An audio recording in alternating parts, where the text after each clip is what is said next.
Hello all sentient beings and welcome to Transmissions Alt Mode, where we talk about all news, comics, and media related to the... On this episode of Transmissions Alt Mode, we review Transformers Galaxies issue number 1. Transformers Cyberverse Power of the Spark episode 3 is now available on YouTube, and Takara Tomy releases the English translation of their Seacons webcomic parts 2 through 4. Today is Friday, September 27th, 2019, and this is episode 148 of Transmissions Alt Mode. Welcome to Transmissions Alt Mode, the podcast that solved the enigma of combination. I'm your host, Charles, aka Big C, and I'm joined by the excellent Transmissions team. Jeremy, aka Yakko. Hey, how you doing? And Daryl, the Cybertronian Beast. Hey, what's up? I'm good. You? Let's talk Transformers. Daryl's having a conversation with someone else. Or with you, the listener, maybe. As always, we start off by thanking our Donatreons, those lovely people who give us money on Patreon and PayPal. You guys keep the show going. Thank you so much for helping us out. If you'd like to join them, just go to transmissionspodcast.com/support. That's where you can sign up either on Patreon or PayPal. If you don't want to do that, you can just buy some merchandise. If you go to transmissionspodcast.com/shop, that's where you can get some Transmissions t-shirts and other assorted goods. That also helps the show.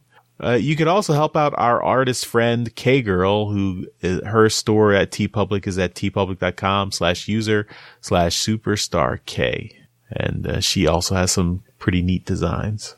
Those designs she just put up is really cool. Like Optimus and Megatron heads.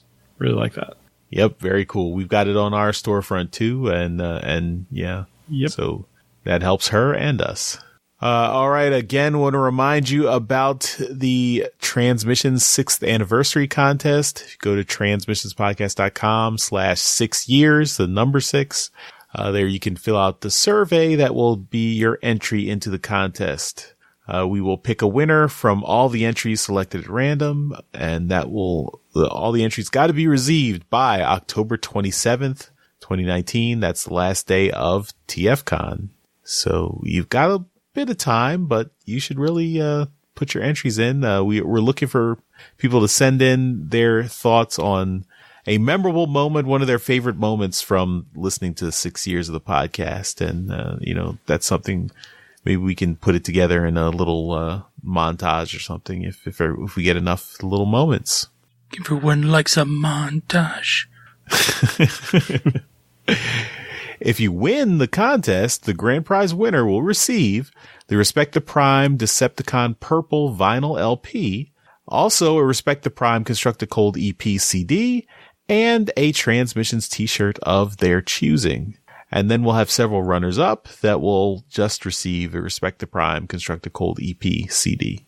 So lots of chances to win, and we still don't have a lot of entries, so it's still there's still a high percentage you can win if you enter now. Also, before we start talking about comics, just want to remind you that Empire of Rust episode 7 is out next Monday. So September 30th, Monday, September 30th, it will show up in your feeds. So check out Empire of Rust episode 7, just a couple of days from now. All right, let's get into some comics news. Okay, well, first, we've got the manga that is from Takara Tomy Generation Selects, Seacons. Takara Tomy does some manga to promote their toys, and the Seacons were not any different. So we've got this comic series featuring Star Convoy fighting the Seacons, and then the Seacons forming King Poseidon.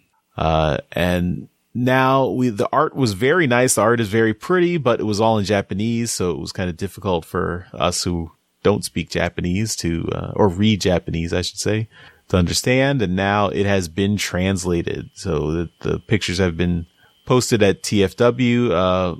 The English translations were done by Tets Toys and Shenanigans. So thank you to Tets Toys and Shenanigans. So you can check that out. Maybe this will encourage you to get the Generation Select Seacons, which are showing up on the Hasbro Pulse site as well. Next, we've got the cover for Transformers Galaxies issue 2. So this is the Alex Milne cover. So this just gives you a taste of what's coming up. We've got issue 1 that just dropped this week. So issue 2, will be coming in about a month. And yeah, Alex Milne, his art always, never fails to impress. So it's great to see him rendering the Constructicons, in his distinct style. Very cool. And the last bit of comics news is we've got the December solicitations for Transformers comics. So these are comics that are coming out in December of 2019. No real surprises. It's just Transformers number 16. So that's coming out. Transformers Galaxies number 4. So the end of the Constructicons arc will be in December, and hopefully we'll get Tyler Blazinski back on the show to do a postmortem. And the last item coming out in December 2019 is Transformers Ghostbusters trade paperback. So this is the Ghosts of Cybertron crossover collected into a trade paperback. The curious thing, though, is I see it's labeled Volume 1. So does that imply we're going to get more Transformers Ghostbusters crossovers? Mm-hmm. That might be cool. Curiouser and curiouser. I think, yeah, it's nice that they don't, they're kind of hedging their bets. Mm-hmm. I mean, they've had such luck with the Batman Ninja Turtles, and that's what, 3 volumes now. Oh, wow. Okay. Huh. Is it subtitled at all? Like, I mean, could it be like Transformers crossovers, or is it like Ghostbusters crossovers Volume 1? No, it just says Transformers Ghostbusters. Yeah, so it's not like, crossovers, Transformers Ghostbusters Volume 1, they're not like Volume 1 of a crossover series. So they're actually just making it look like it's a Volume 1 of a Transformers Ghostbusters ongoing series. Yeah. And I think the Batman Ninja Turtle one's actually like, it's not one continuous story. It's like Volume 2 is a different iteration of the Turtles and Batman, and then Volume 3 is different as well. So, it would be neat to take different iterations of Transformers and Ghostbusters. Yeah. So we'll have to, maybe that's a question you can pose to John Barber at New York Comic Con, Jeremy. If I'm able to talk to him, that'd be great. Yeah. Crossing our fingers. You better. This trip is entirely wasted. I will be going to the IDW panel. There is that. All right, so let's move on to our comic review. For our comic review this week, we have Transformer Galaxies number 1. This is written by Tyler Blazinski, art by Livia Remendelli, letters by Tom B. Long. Editors are David Mariette and Tom Waltz, and there are 6 covers this week. First cover features just the Constructicons by Livia Remendelli. Cover B has the Constructicons with Devastator looming large, and this is Nick Roach and Josh Bertram. A retailer incentive A has Devastator standing tall. This is by George Koutsadis. I am sorry for butchering the name. Retailer incentive B has Constructicons with Devastator ever present, and this is Casey Collar and Josh Bertram. Retailer incentive has no text on the cover, but it just shows Devastator, and this is by Clayton Crane, and we're not sure exactly where to get it, but I'm sure if you search for it, you'll be able to find it. And another retailer exclusive is a Devastator sitting on a throne of his enemies, and this is by Livia Remendelli. And I can't remember what store that's for, but that's also just a retailer exclusive. So, Charles, which one of these do you like? I'm kind of torn. This is kind of hard because these are all really nice covers that capture Devastator and the Constructicons. I think I'll give it to the Nick Roche, or not the Nick Roche, sorry, the Casey Collar cover. Casey Collar, Josh Bertram. Retailer incentive B. Yes, with the Constructicons in the profile and then the Devastator in the background. I just really like Casey Collar's designs and his art style for the Transformers characters. They're like, just updated G1, but very, like basically they evoke the animation models, but they're much more detailed and more vibrant. So I just really like his art. These seem to evoke the toy models a lot. I mean, if you look at like the chest, you can see the kind of the pieces that join when they combine. Oh, okay. So, it's a good mix. Yeah. It's good art. That's what I'm trying to say. Yeah. He draws pretty. Yes. Thank you for saying it much more eloquently than I could. I'm from the South. I can speak very eloquently. I talk good. Daryl, how about you? Well, I thought Charles was going to go with mine to begin with, but I'm going with Nick Roche's. His shows the team of Constructicons all like dirty from a day's work, and looming shadow behind them is the form of Devastator, and that's just kind of really cool, kind of foreshadowing to the what they're kind of working towards, or what the story's kind of leading towards. Also, it's cast on a building that's not complete yet, so there's a lot of story in this image, and I like it. You don't often see the Constructicons all dirty from work. So yeah, it's a cool image. I like it. All right. Before I get into mine, we'll have a little visit from Yoshi. See what he thinks about the covers. Hey guys, I'm glad I could join you this week in this pre-recorded capacity at least. Sorry I couldn't be on the show, but life happens. And my thoughts on Transformers Galaxy issue number 1. Let's talk about the covers real quick from my point of view. I have nothing negative to say about the art or the art technique done on the covers. They just all seem a little bland to me. I don't know if you guys felt the same way. Like Casey's lines are good. I have nothing technically or aesthetically that's bugging me about any of these covers. It just seems like with such an iconic character as Devastator, something iconic could be happening on the covers. But I guess that also kind of reflects the lack of what happened in this first issue. So if I'm going to settle on one cover, it's going to be Livio Ramondelli's cover. It's a nice perspective of being dwarfed by Devastator and him walking past you, which if we all saw that in real life, we'd be like, whoa. So yeah, I'm going to go with Livio's cover on that one. All right. So I'm guessing that is going to be Livio's retailer exclusive cover, because cover A does not have Devastator in it. Mm-hmm. All right. Well, let's get into the actual summary of what happened. Oh, wait, Jeremy, you didn't tell us your pick. Yes. Oh, I didn't tell him. I think I have to agree with Daryl. I mean, I liked, there's something I like about all these covers, particularly the stylized, which one is that? The retailer incentive A is very stylized, and I like that, but I think the grittiness in that cover B, I just really liked, and especially with seeing like all the construction stuff that we're going to get into in the story, I think it really kind of evokes what's happening in the book. All right, into the summary. Title is Constructicons Rising, and it begins on planetoid number 051075. And Hook and Scrapper are resting and looking at the night sky at the glowing planet of Cybertron. They both miss it and long to go home, but the rest of the Constructicons show up, and Mixmaster tells them that no one's going anywhere if they don't finish this project. Getting back to their work, they start thinking back to their past and to their first project, which was rebuilding Iacon. In a flashback, we see Wheeljack and Turgomax overseeing the ruins of Iacon after the war against the Threefold Spark decimated the city. Wheeljack is upset that Turgomax wants to use new techniques to rebuild, as he doesn't see any problems with the old methods, but she sees this as an opportunity to rebuild with a new vision of the future. And with that new vision comes a team of newly forged bots. They're already working together, and they long to build and create.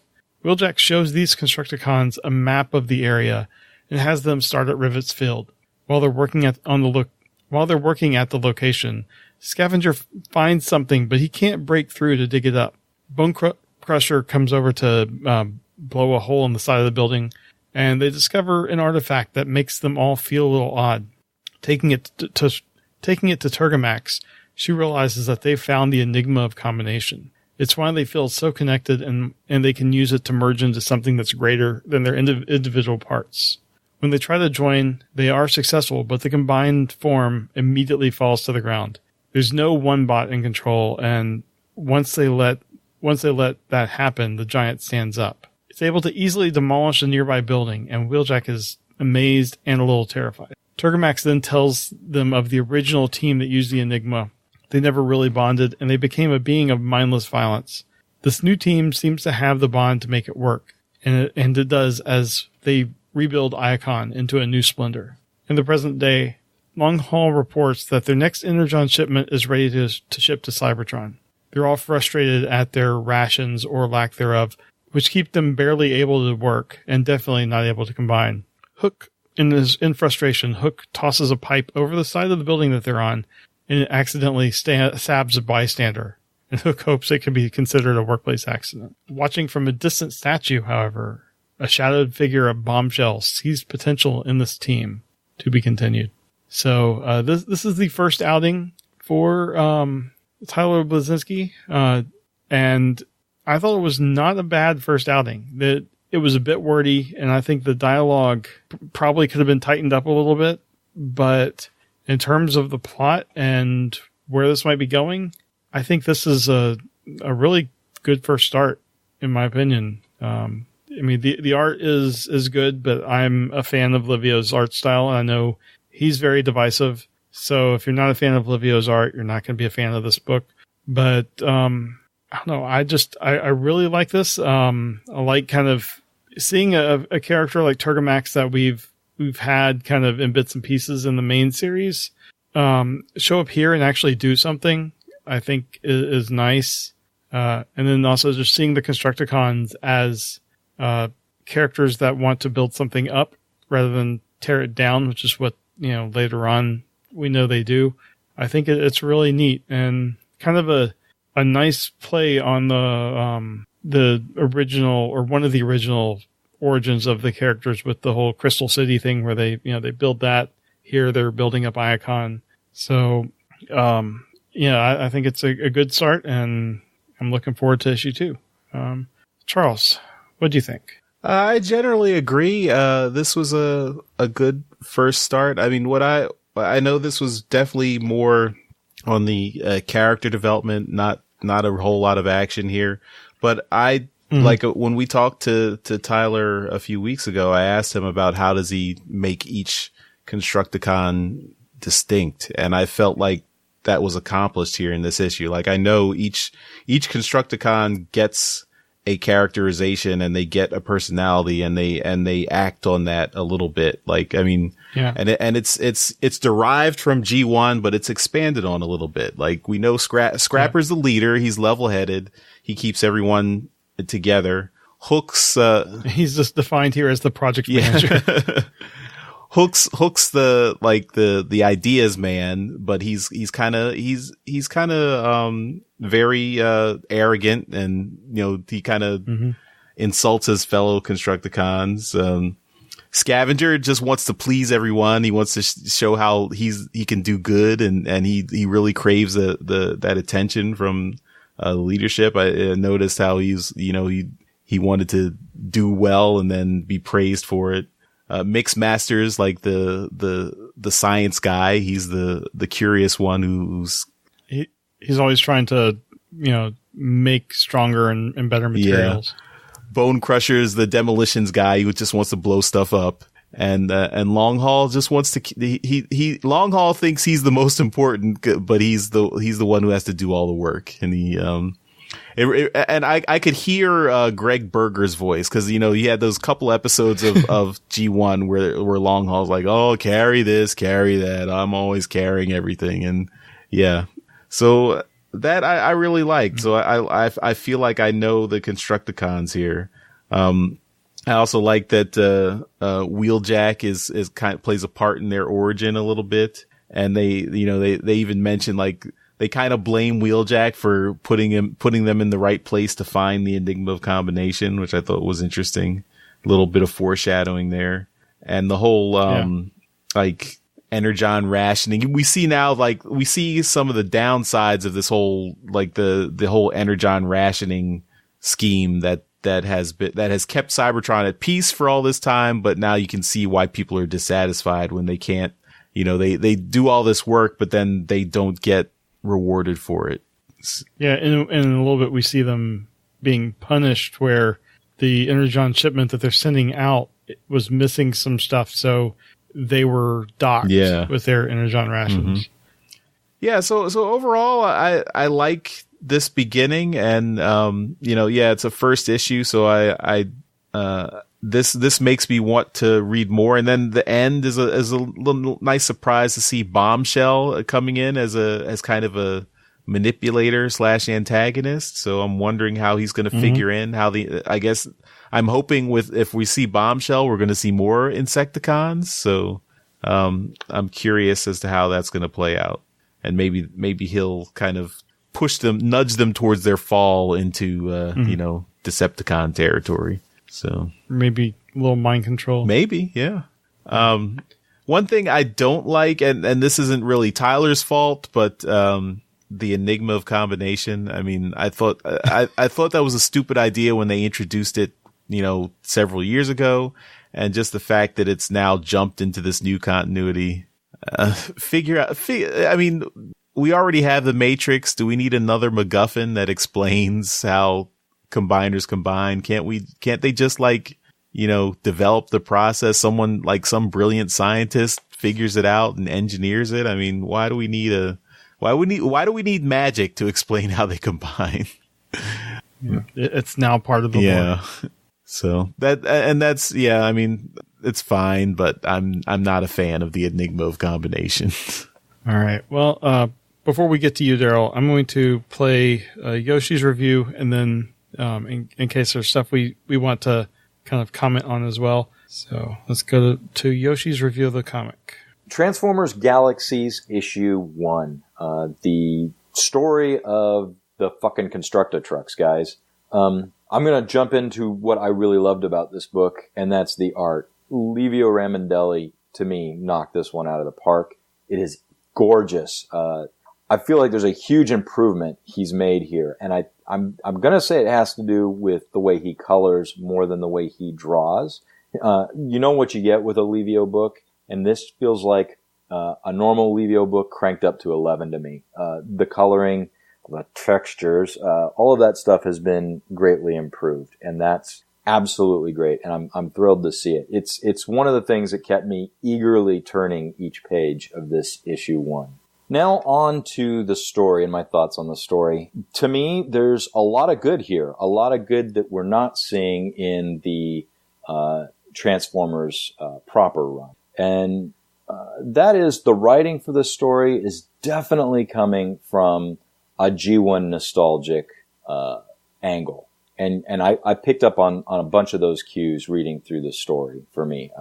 Our writer here, who we had the opportunity to interview recently, and whose name unfortunately just slipped my mind, his G1 love is prevalent, and there's nothing wrong with that. It's interesting to see a writer tackle it from the angle of an 80s G1 fan trying to put that in a modern Transformers take. And there's absolutely nothing wrong with that. I appreciate that effort. It's an effort I don't think I've seen before, and it was kind of exciting. With that said, there's a bunch of people I think that are going to like this story because there is a phenomenal amount, to me, of world building, of character development, especially character development. The fucking Constructicons go from being forged to working as a unit to trying to handle the ultimate of what they become, which is Devastator. And it's really interesting to see that angle on it. I don't know if I like it or if I love that angle of it. It's adding a lot of, is minutia the right word? It's adding a lot of complications to things. Do they have enough energon to function? Can they function when they're all combined? How has it messed up their brains as a result? Is this what inherently makes them bad guys in the end? There's a lot of ground that was created and needs to be covered here. And it'll be interesting to see what happens going forward with issue 2 and so on. I'll be honest with you guys, it's not a book I'm going to pick up on my own. It's not a book that if I had picked up issue 1, I'd be interested in picking up issue 2. With the exception of the fact that I really super enjoyed Livio's art throughout all of this. That was really nice, and that helped keep the page turning for me. Coming from and I don't mean this in a negative way, but somebody who wants action, somebody who's like Daryl, who's like, what the fuck happened in this book type of thing. I can picture him saying that about this. There were 2 big things from my point of view that happened. They found the enigma of combination, and Devastator punched the ground. Those were the big things. There was enough context, there was enough story, there was enough talking in this that you kind of feel like you got your money's worth, but I don't know that it was totally enjoyed. I mean, it's an issue 1. Maybe I shouldn't be that critical. But again, I'm really fucking tired of books written for the trade. I'm really tired of that. I really want to see, some sort of arc in an issue, and they can do that and still continue on several issues. Okay, I feel like I'm rambling, guys. You all know where I'm coming from. I'll be interested to listen to the episode when it drops and hear your guys' thoughts on this and see what you think. But until next time, I'll catch you guys later. Bye. All right. Well, thanks, Yoshi, for sending that in. Daryl, what are your thoughts? Are you going to say what Yoshi predicted you're going to say? Well, no. I give a lot of leniency to first issues, and even a little bit more so. I mean, this was said back when we got to issue 1 from Brian Ruckley. It's a first timer, right? So I give a little bit more of a leniency to a first timer, and they deserve a little bit of that leniency. Just now, this has been a story that he told us was kind of been bouncing around in his head for a number of years. And he is a bit of a Constructicon mega fan. So, we do expect a certain amount from him. And I think he delivered on the fan aspect of it. I really did appreciate the kind of Constructicon roll call that when he went through right in the first few pages. Yeah, it was kind of a classic like Marvel team introduction. Yeah, big time. Right. So I really liked that a lot. And then it obviously deals with and gives you a bit of a slice of the character's personality, but it also gives you through Livio's art, it gives you a good look at each character's, features or facial features, so you can kind of identify who's who. Because, let's face it, they all use the same color palette, and they can be indistinguishable from each other in a bit of a, of a wash of a color or a page. So, it's nice to be able to kind of give for somebody who's starting out and may not be big time Transformers fans, it gives them an opportunity to kind of get their facial features down. And they do look distinctly different from one another, with Livio. In the past, I've been fairly critical of Livio's art, and I'm still pretty critical. I'm not a, he's got some really good points here, and in the past, what he's done is he's done some really good books with him being the focus of past events. This is obviously his own book where he's gone and done everything front to back, and it works. I get some of his lines don't kind of line up for me. They don't seem to be, they don't work quite right. Some of his angles, they quirk in my brain, kind of goes off, and it's one of those things where when there's a straight line along another straight line, like an edge, and they seem to meet at the end, or if they continued on past the edge of the art, they would meet, where in your head that they're not supposed to actually meet. They're supposed to be parallel to each other. Those kind of things stand out to me, and may not to other people, but those kind of things stand out to me, and it's the kind of thing I notice with Livio's art a lot. The enigma of combination, I honestly had hoped would not be in this, but there it is, and it's whatever. I did like the kind of introduction to Devastator, where they kind of all as they were kind of going through the process, you got little glimpses of Devastator through the combination, right? The initial combination. And that's cool. I like it.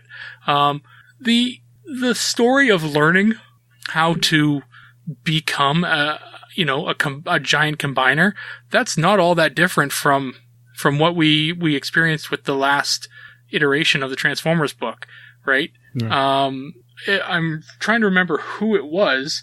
I'm thinking, it's not Victorion, but... So Optimus Maximus? Was it Optimus? No, that's where you had all the different competing kind of the identities. minds, yeah. But you know what it is? It's RID 2015. That's what I'm thinking of. When you had Bumblebee, the combiner Bumblebee, and they're trying to learn how to walk and stuff, and they couldn't. That's what I'm thinking of. But it was similar to the IDW run at the end as well. So there's a couple of different iterations of combiners that we've seen a similar type of mindset where they're learning how to become it, and it's an obvious kind of decision to make, right? You've got 6 or 5 or however many minds working together, and they all want to still do their own thing, but they can't, so they've got to work together. And it works. It's a good way to go about it. There are some things in here that are different and are parts of the initial story, right? I don't actually think this first issue really has shown a lot of what Tyler's story is all about. This is all just character introduction and kind of setting the plot up. I think we're going to see that in issues 3 to 4. I mean, your summary didn't say who it was, but that previous incarnation of the combiner that went nuts, that's Abominus. You can tell who that is right away. Yeah, so I skipped a lot of details. Right, of course. And I mean, they kind of, I mean, Tyler, they mention it as an abomination. They just call him an abomination. So, I mean, you get it, but I mean, if you're keen on what the combiner looked like, you can tell it's Abominus.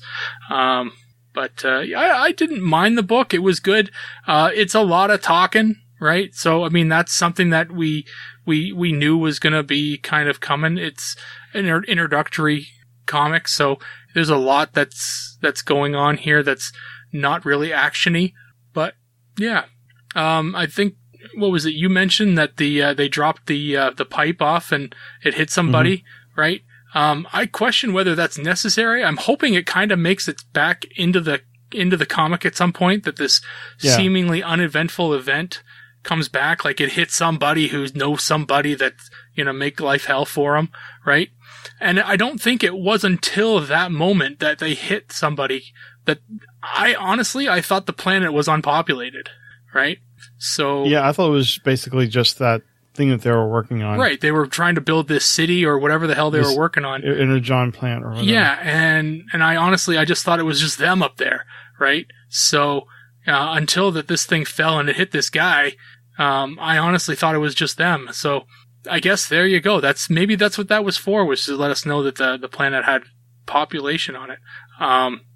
But the one thing I was also going to comment on, and probably this leans more towards the fact that,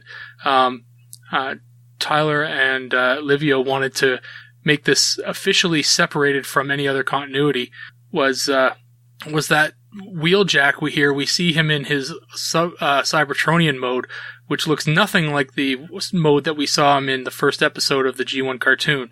So, I mean, that's obviously a design choice, but I mean, we did have a Cybertronian mode for Wheeljack, so I'm assuming that that's what was made, or the choice that was made by Livio, to just make him look like some kind of Cybertronian sports car. Or maybe it's a hint to a new toy. Hey, could be. We haven't seen a Wheeljack in Siege yet. We haven't, that's true. So, that would be interesting. Yeah, good call. But, I mean, I still wouldn't mind a kind of a space van. That could work. I was disappointed not to see that. Yeah. But yeah, other than that, it was a good book. It was fine. I'm looking forward to some kind of action. You don't have a book revolve around a giant robot and a team of guys who form a giant robot without having some kind of action and destruction. So, bring it on. I'm ready for it. Yeah. And one thing with all the identities, I didn't mention that there is kind of the hint that there's a 7th personality in there. And I'm guessing that's going to be like the Devastator personality. Mm-hmm. So it'll be interesting to see kind of all of that come together.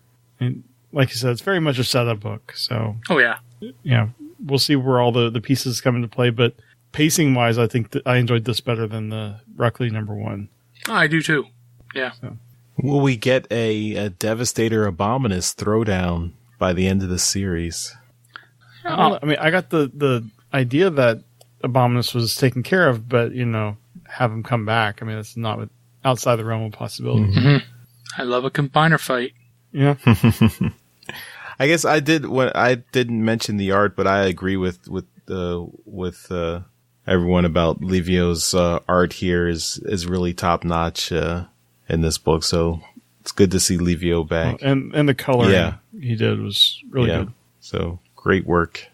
All right. Well, that is Galaxies #1, and this will be monthly with the other book also going monthly. So, I'm looking forward to #2. All right. And that's our comic review. So let's move on to Transformers Media News. All right. And in media news this week, we got some sing-along videos. You like to sing about Transformers? I know I do. But the problem is I never know the words to the songs. Well, we've got a couple videos this week from the official Transformers YouTube account. One's called Rollout, and the other is called, I don't know, Gigantic. I guess that is gigantic, isn't it? I've never actually seen that word spelled out. I've never seen it written out. No. So you got Rollout and Gigantic. So they're respectively 4 minutes and what's the other one here? 3 minutes and 4 seconds. So they're not too bad. They're about average length of songs, but I guess this one is. Let's see here. They're also average songs in general. Yeah. Average song. They're not. There's nothing too special about them. They're by Mount Holly, I guess is the artist's name. The first one. No, they're both by Mount Holly. Gigantic says sorry. By Crash Kings. No, you're right. Sorry, Crash Kings is the second one. I was looking at the story in the second one and it says Mount Holly, but it's actually referring to the first one. So the Rollout is by Mount Holly. The second one, Gigantic, is by Crash Kings. I've never heard of either one of these artists, but that's okay. It doesn't matter. It still shouldn't stop you from experiencing them. We talked about Rollout when it was first released in 2016. Right. Yeah. So these have now been ported over to the official Transformers YouTube page, and they have videos to go along with them, featuring images and videos from the original G1 show with some words scrolling along the bottom, like those old Disney sing-along videos that you used to watch as a kid. So you can watch those and take a look, and you can sing along as well. So those are fun. Take a look at those if you'd like. Also, got some more business news as Hasbro comments on Transformers franchise at the 28th annual Goldman Sachs conference. I read this story and actually commented on it in the post here on TFW. But this is a lot of business jargon. The CEO of Hasbro, Brian Goldner, was asked a question: can you talk about your experience with Transformers? May have informed your desire to participate more in live TV and content production, right? So it's fairly straightforward, but it's a businessy question. And then he goes on a bit of a rant about the Bumblebee movie and global retailers and omni-channel efforts and a lot of business speak, and really says an awful lot without actually saying anything at all, which is what a good CEO does. So, so you can read this if you want. It's not long. I mean, there's a quick little blurb from Goldner, but they really don't. He doesn't answer the question. So, you're not going to get a whole lot out of this. Yeah, I read this. I had to read this several times. I still don't understand what he's. I mean, it's like it's completely devoid of content. It's like, who are also looking through their entertainment councils for best-in-class entertainment that helps to inform more of their own omni-channel efforts.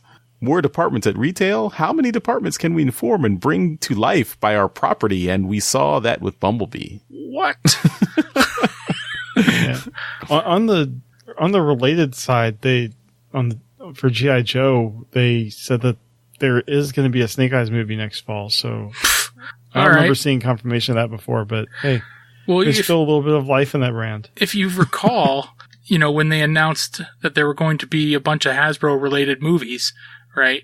They did have about 3 of them listed as like unnamed, Hasbro property movie, right? So I guess this is one of them if they're going to talk about that, right?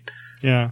I mean, Snake Eyes, sure, it's cool, right? But all you got to do is get like an actor that can do the physical stuff. You don't have to worry about any like actual script. So like any stuntman out there at all. Well, I mean, they'll probably just how I hate that they make Bumblebee mute, they'll probably make Snake Eyes talk, and the whole movie will be flashbacks of Snake Eyes before he gets injured and loses his voice. You know what it'll be?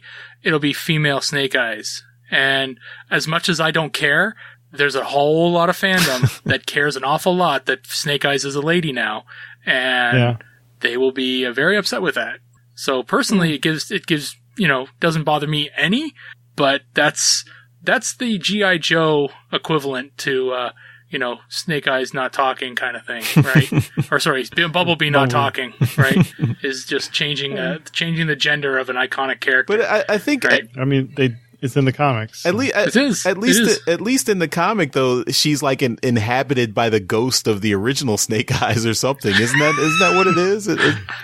I have no idea. We're going way too far in. Like, we are, and I love it. I love it. Do it. Let's go. Let's go deep into the realm of G.I. Joe, which we mostly know nothing about. I love it. It's just full bullshit. I only know that from reading the previews. No, the book that they put out that was all the female creators. It had a snake. It had a female Snake Eyes story in there. I forgot about that. Synergy. That's what it was. Synergy. Oh right. Yeah. Yes. Yeah. I don't know. I think it's there's going to be some way they screw it up. I don't know. I think there's not many ways that they can turn a comic book property into a good movie. Somehow Marvel's found a way to do it. And I have no problem with the Marvel movies. They're fun. They're entertaining. But even DC has yet to figure out a constant model that'll work all the time. They've had like 3 good movies. There really has, yeah. So you need to be able to pull off a number of them in a row, and that hasn't been tell a consistent story. Yeah, and Hasbro, as much as they make good toys, movies is really not in their wheelhouse. I mean, take Transformers out of the equation. I mean, we've got Battleship and the Ninja Turtles, right? I mean, these are Ninja Turtles isn't Hasbro. Well, they still have the property, don't they? It's just Paramount. Oh, it's just Paramount. Okay, so yeah, they got to be associated somehow, right? Ninja Turtles is owned by Nickelodeon. Oh, okay, all right. Well, we're going way in the weeds here. so far. I love getting just so far past. Anyway, you can read this stupid comment. It's bullshit, but go nuts. It's just business speak. If you like to just entertain yourself with this, go nuts here. The last thing we've got is if you're in America, then you can watch Cyberverse Power of the Spark episode 3 on YouTube. If you're not, then you can watch probably up to episode 10 on the internet somehow. I haven't tried looking for episodes past 8, but my daughter and I have watched up to 8, and it's been no problems. We pirate them, and I have no problems with that. The 8 episodes are available in the Cartoon Network app. So if you have Cartoon Network cable, like through your cable provider in the US, that is another US thing. Yeah. So yeah. So I'm just saying, shut up with your stupid American thing. I'm saying in the US, you don't have to pirate things. You can be totally legal and watch them. Yes, in America, we have everything. Everything works perfectly for on-demand us. still is up to 6, so I'll have to check the Cartoon Network out. Yeah. Yep. Anyway, I'm gonna take a look around and I'm gonna see if there's 9 and 10 anywhere. But episode number 8 is available as of last week. Anyway, it was available on Daily Motion, so you can take a look there. Come That was at so me, nice Hasbro. with season 1, where you could just get it all from YouTube. I don't understand why they don't make it available worldwide. Is there's got to be some kind of legal, some kind of agreement in place for the television companies that are viewing it or putting it in other countries, right? That's got to be the only reason. That's the only one that I can come to mind as to why they're not putting it or displaying it in other countries. Mm-hmm. I don't understand why they keep it. Yeah. And did we mention last week that season 1 is on Netflix? no, yeah, Dinobot Maximize just mentioned in the chat. I did see that and forgot to put it in the show notes. But yeah, season 1 and Rescue Bots Academy are both on Netflix in the U.S. Are they in Canada? I don't know. I don't know. I don't watch Rescue Bots. Quattro confirms they are in Canada as well. Although it's kind of redundant because all the Cyberverse episodes are on the Hasbro YouTube channel. So, for the U.S. Yeah, for the U.S. Yeah, sorry. Charles. Isn't the world just the U.S.? There's nothing else beyond the I borders. guess. Hey, yeah, we do have the World Series coming up. That's there you go. The World Championship in baseball. I have just confirmed on Daily Motion episodes 9 and 10 are there for season 2 Cyberverse. All right. There you go. Shall I check for 11? Is 11 there? Shit, 11's there. Is it in English? 12 is there also. Oh my goodness. Are they in English though? That's the question. So's 13. I'm assuming they're English. The titles are written in English. Well, Quattro's saying that he's only seen them past 10 in Dutch, so. Well, they're listed twice here. So 14 is there. 15 says Dutch. 16 is in there, but it's Dutch. 17 is there, but Dutch. I don't think you need to go further. Oh, because it's not an American. You don't care. 18 is there. It's in Dutch. Yeah, because we have some Dutch listeners. Do you speak Dutch, Daryl? I will learn. Just for this. Just for this. It might be funnier in Dutch. Hey, it might be. You never know. Quattro says it's pretty good in Dutch, so we have one listener confirming that. Cool. All right, well, that's all the media news, so let's move on to convention news. All right. Oh, just one thing in convention news. The TFCon DC has announced that Josh Perez is going to be attending. He is a staple at many of these conventions. He's a colorist on number of series, particularly like More Than Meets the Eye, lots of covers with Alex Milne, and he's a great artist in its own right too. Robots in Disguise. A cover commission. Oh, sorry, I was just reading the wrong line. He's done apparently some More Than Meets the Eye. He did a lot of covers with Alex. Yeah, there you go. Interiors on More Than Robots in Disguise with Andrew Griffith art. But he does actual, commission him to do stuff. He does great stuff. I have a sketch cover of Mickey Mouse trying to figure out how to transform an Optimus Prime for my son, and it's great. So, anyway, that is it for convention news. All right, and we will finish up the show with some feedback. And we have some voicemail from Dr. Pants. Hey guys, it's Dr. Pants, and I just got done listening to the last episode of Alt Mode where you reviewed Transformers issue number 12, and I just read the issue myself before listening to the podcast, and I gotta say, I really enjoyed the review. It was nice to hear you guys have some differing opinions about the story and what you thought about it and its placement in the overall series, all the while praising the art. I mean, the art was amazing.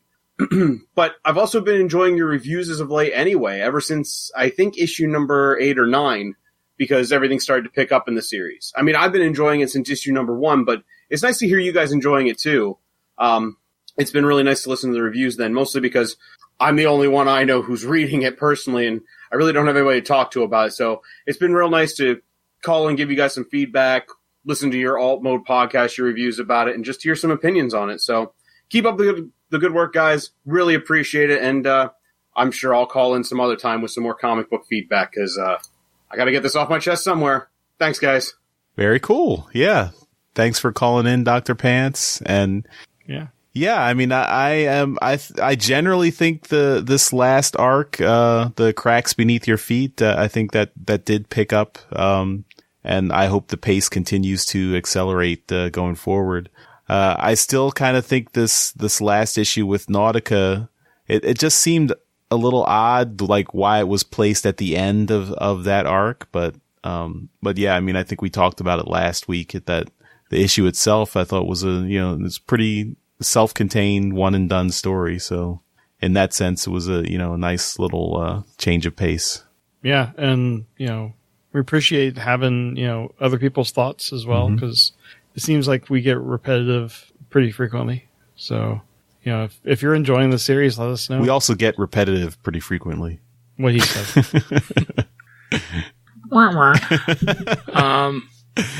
I would echo those sentiments, just on the basis that, I like getting feedback from you guys as well, but it's I'm just more of on the feeling of the comic. I am starting to feel like Ruckley's getting a little better. It is tough to start doing a comic when you've never done a comic before. So I am hoping that is starting to get better, but I've still am craving that action for the book. So yeah, but thank you, Dr. Pants, for your comments. All right, and that will do it for this episode of Transmissions Alt Mode. Thanks everyone for listening, and we will see you next time. Bye-bye. Bye. Later. Hey everyone, thanks for listening to this episode of Transmissions. But just because this episode is over doesn't mean the Transformers fun has to stop. Join us and other Transformers fans on our Discord chat server by visiting transmissionspodcast.com/Discord. If you would like to learn more about how you could support the Transmissions Podcast, just visit transmissionspodcast.com/support.